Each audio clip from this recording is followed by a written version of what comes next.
China ఇటీవల శత్రువులను పెంచుకుంటోంది. ఇప్పటికే రాకాసి సూక్ష్మజీవిని ప్రపంచానికి అంటించిన దేశంగా విలన్ గా మారింది డ్రాగన్. తాజాగా తన సరిహద్దు దేశాల భూభాగాలను ఆక్రమించుకోవడానికి ప్రయత్నిస్తూ ఆధిపత్య భావజాలానికి ప్రయత్నిస్తోంది.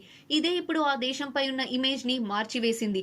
ఇరుగు పొరుగు దేశాలు చైనా పేరు తలుచుకుంటేనే మండిపడుతున్నాయి. India, Taiwan, Vietnam, Philippines, Laos, Cambodia, Indonesia, Kyrgyzstan, Kazakhstan, Uzbekistan, దక్షిణ కొరియా, ఉత్తర కొరియా, జపాన్ ఇలా ఒక్కసారి తన సరిహద్దు దేశాలపై వార్ ఎక్కుపెట్టింది డ్రాగన్. దీంతో ఈ దేశాలన్నీ చైనాపై ఓ రేంజ్ లో విరుచుకుపడుతున్నాయి.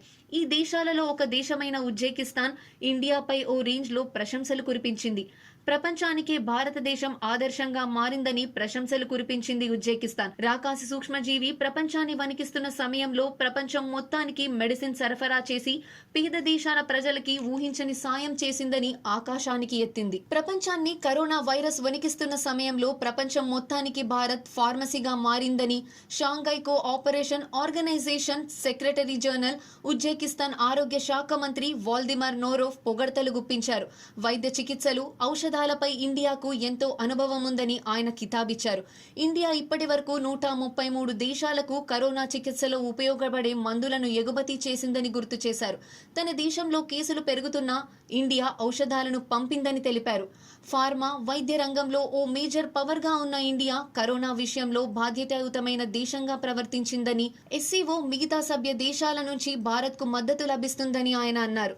రీసెంట్ గా ఐక్యరాజ్య సమితిలో తాత్కాలిక సభ హోదా ఇండియాకు లభించిన విషయాన్ని గుర్తు చేసింది ఆయన. శక్తివంతమైన ఐరాసాలోకి ఇండియా ప్రవేశించడం శుభ పరిణామమని అన్నారు. కరోనాకు వ్యాక్సిన్ ను కనుగొనే క్రమంలో భారత్ లోని నిష్ణాతులైన సైంటిస్టులు, వైద్య విజ్ఞానులు క్రియాశీల పాత్రను పోషిస్తున్నారన్న నమ్మకం ఉందని నోరోవో వ్యాఖ్యానించారు. ఇండియాలో నాణ్యమైన ఔషధాలు తక్కువ ధరకే తయారు అవుతాయని అభిప్రాయపడుతున్నారు. గ్లోబల్ జనరిక్ మెడిసిన్ విభాగంలో ప్రపంచంలో 20% ఇండియాలోనే తయారవుతున్నాయని గుర్తు చేసిన ఆయన ప్రపంచానికి అవసరమైన వ్యాక్సిన్లలో 62% ఇండియాలోనే తయారవుతున్నాయని కితాబిచ్చారు. షాంఘై కో ఆపరేషన్ ఆర్గనైజేషన్ లో ఇండియా ఇటీవల కొత్త సభ్య దేశంగా చేరింది. ఇటు చైనా, రష్యాతో పాటు ఆ రెండు దేశాల సరిహద్దు దేశాల మెంబర్స్ గా మొదలైంది ఏసీఓ. అయితే 2 ఏళ్ల క్రితం ఈ కూటమిలో ఇండియాకి సభ్య దేశంగా గుర్తింపులను ఇచ్చేలా చేసింది రష్యా. ఇటు చైనా పాకిస్తాన్ ని రికమెండ్ చేసింది. దీంతో ఈ కూటమి మరింత బలిష్టమైంది. షాంఘై అంటే చైనా నగరం పేరుతో ఈ ఆర్గనైజేషన్ కి పేరు వచ్చింది. అలాంటి కూటమిలోని సభ్య దేశం భారత్ పై ప్రశంసల జల్లు కురిపించడం హాట్ టాపిక్ గా మారుతోంది. చైనాపై దాని సరిహద్దు దేశాలు ఏ రేంజ్ లో ఆగ్రహంతో ఊగిపోతున్నాయో అర్థమవుతోంది.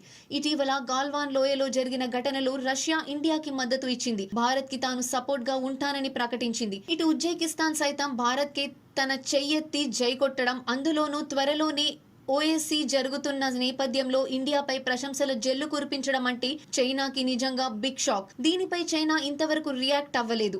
మరోవైపు భారత రక్షణ మంత్రి రాజ్నాథ్ రష్యా పర్యటనకు రెడీ అయ్యారు.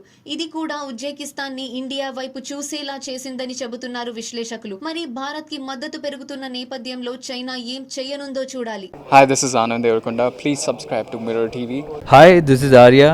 Please subscribe to Mirror TV.